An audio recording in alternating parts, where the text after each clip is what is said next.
Many people question the value or importance of purification of the nature during the course of sadhana.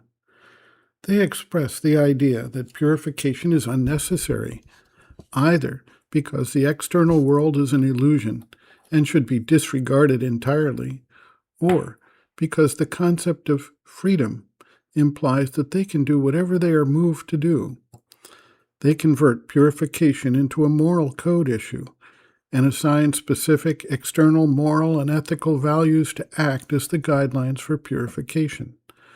They then question whether these are really essential for the spiritual sadhana.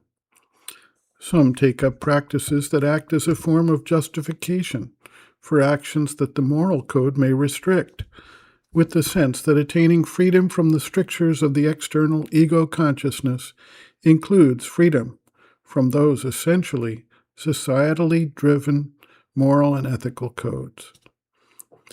Others set up external rules and codes of conduct and use them as measuring sticks for their progress. When their nature defies these strictures, they may take extreme measures, such as fasting or self-flagellation or other extreme forms of self-discipline. In the most extreme cases, they try to impose their moral code on others and use discipline, force, and pressure to get others to adhere to a moral code of their own devising.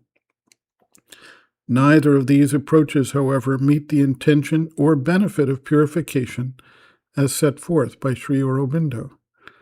The concept of purification has less to do with external authority or rules than with the inner turn and focus of the being and the integrity of its one-pointed adherence to the spiritual endeavor.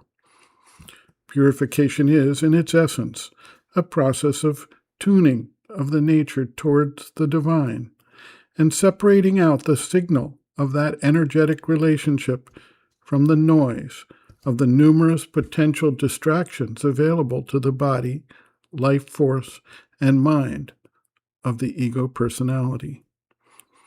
Purification can act as a protective force as well.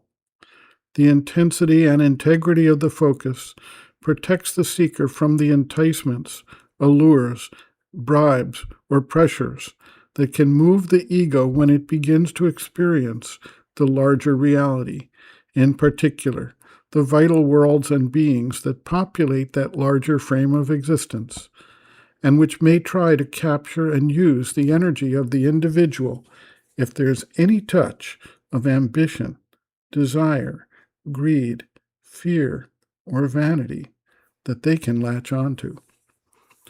Sri Aurobindo observes, quote, "Purification and consecration are two great necessities for sadhana.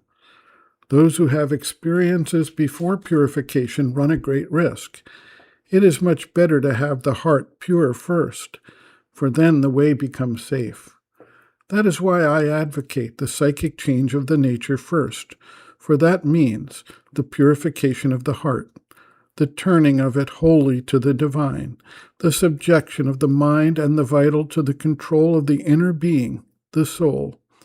Always, when the soul is in front, one gets the right guidance from within as to what is to be done, what avoided, what is the wrong thing or the true thing in thought, feeling, and action. But this inner intimation emerges in proportion as the consciousness grows more and more pure." End quote. Reference, Sri Aurobindo and the Mother, The Psychic Being, Soul, Its Nature, Mission, and Evolution, Section 4, The Psychic Being and Sadhana, page 108.